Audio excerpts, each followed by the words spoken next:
Hello, hello. This is Shantae Charles, and I'm back again with my living library. Again, living library is simply me kind of telling you some of my life story and some of my life experiences, hopefully to encourage you, inspire you to keep going, give you insight into my world, in some cases, the world of others as well. So, if you've been listening to any of my living library segments, you know that I've kind of dealt with racism, bigotry, and prejudice. And I would love to say that those things just went away as I became an adult, or even when I went to college, because I did experience certain things in my youth. But if you know, living as a black person in America, these things don't necessarily fully go away. I will say, if you are a black American who has never experienced racism, prejudice, or bigotry, either overtly or covertly, count yourself very fortunate and count yourself very blessed, because I don't think I've run across anyone in my experience who has not felt some level of racism, bigotry, or prejudice, either covert or overt.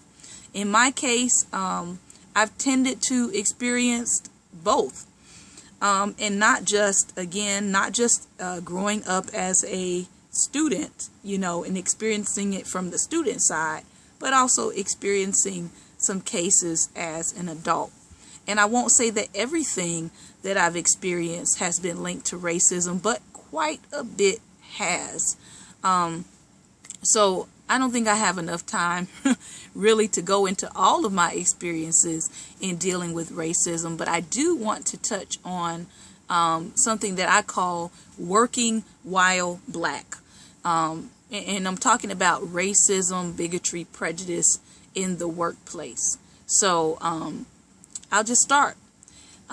Certain things that I've experienced in the workplace really have to do with people feeling intimidated by the fact that I am educated, by the fact that I do know who I am and who I belong to, Jesus Christ foremost. And unfortunately, that can intimidate people that, don't know who they are or who lack proper self-esteem. And so that can be reflected in the way that they treat you. That can also be reflected in their perception of you, in perception of black people in general. So I won't go into every single experience, but I will share a couple of things that has been said to me in the workplace that I find to be ridiculous, that I've had to go before God in prayer on and say, okay, Jesus, help me with this, because I do know that in America, you're not going to be able to completely eradicate working with people who have bigotry, prejudice, and racism. You would literally have to leave America in order to fully eradicate that. So as a black American, understand that you are going to have to deal with people who don't like you because of the color of your skin, who don't like you because they have preconceived notions about your worth and your estimation, who don't like you because they have false spiritual doctrine and ideology, things that they've been taught, maybe that black people are cursed, or black people aren't really human, or black people are 3/5 of a person. I've kind of heard it all. And so some of the things that have been said to me, number one, is I have 3 strikes against me. I was told at one point that I am female, I am black, and I am intelligent. And so those are 3 strikes that I have against me. That's not something you want to hear in a work environment, but it has been said. I've had someone say, well, you're black,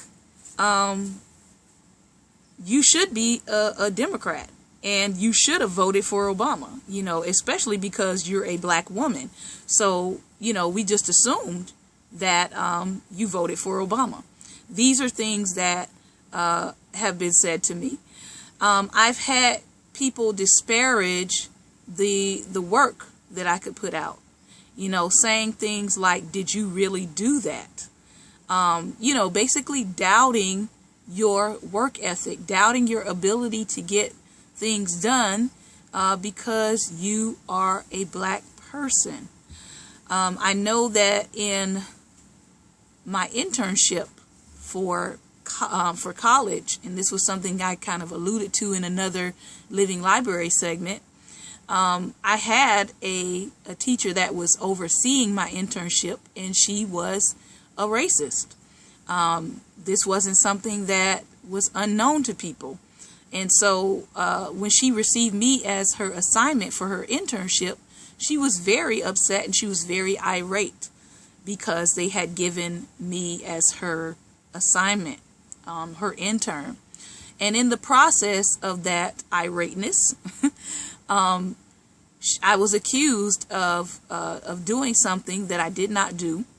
And thankfully, the school had videotape, because if they didn't have videotape, I would have probably, lost my internship and lost my opportunity for teaching. But thank God they had video.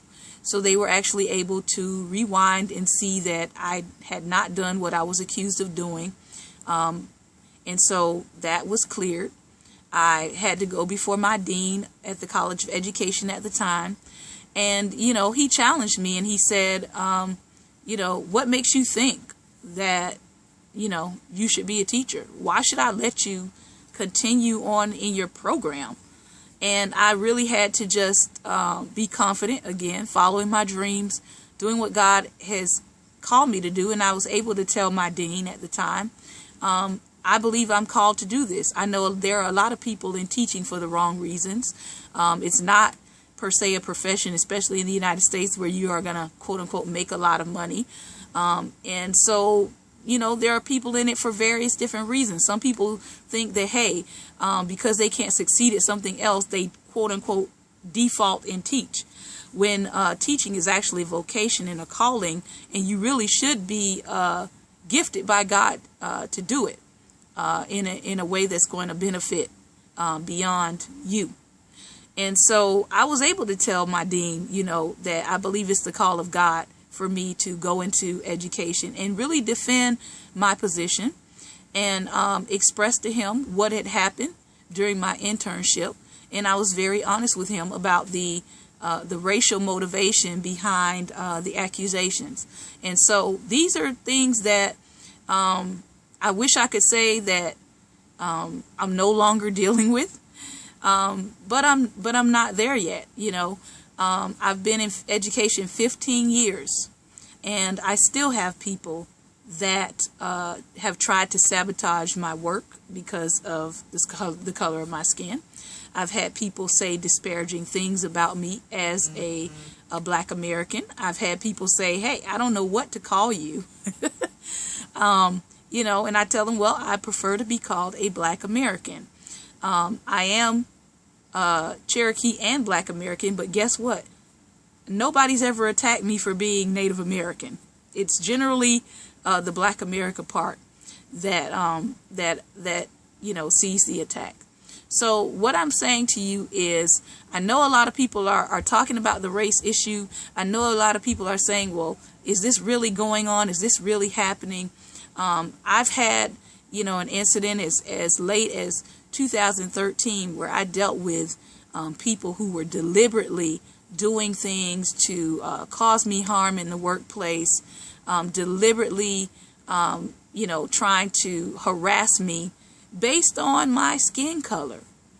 And I will say that, if you are in a place where the entire system, and when I mean the entire system, I mean that you're in a place where there are racists on every level, whether that's, the upper area of what you're working in down to the bottom. If you're in an environment like that, who are you going to report to that's actually going to hear you?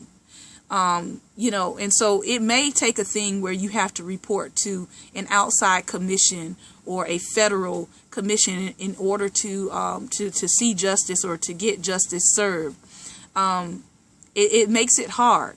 So a lot of times, in here we are 2015, and we want to be post-racial. We want to say that there's no issues, but I can't say that because I've actually lived through them as early as 2015 in terms of people doing things, writing things, accusing me of different things. So just know and understand that racism still is a problem in America.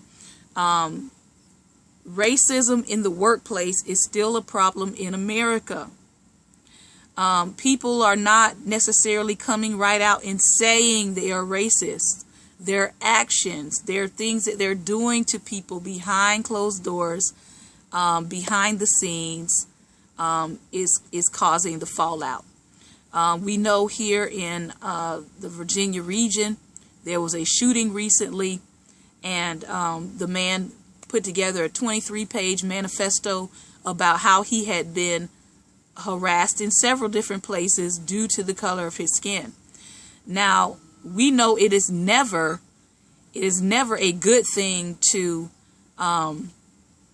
kill somebody over how they're treating you.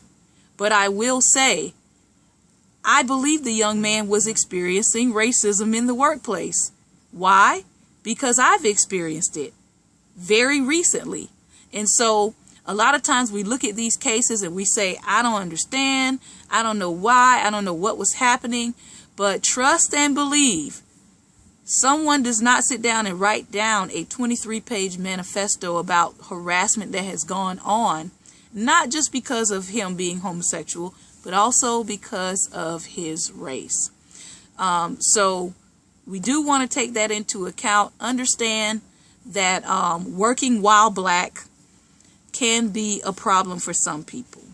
Understand that we do have people in this country that do have racial bias and racial prejudice, and they are pushing their agenda in the workplace. They may not be coming out and calling you the N-word, but their actions are being done in such a way that it prohibits you from having a productive, safe, and harassment-free work environment.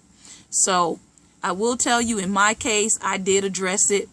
Not much was done about it, but I did address it, and I did put it on record, the harassment that went on.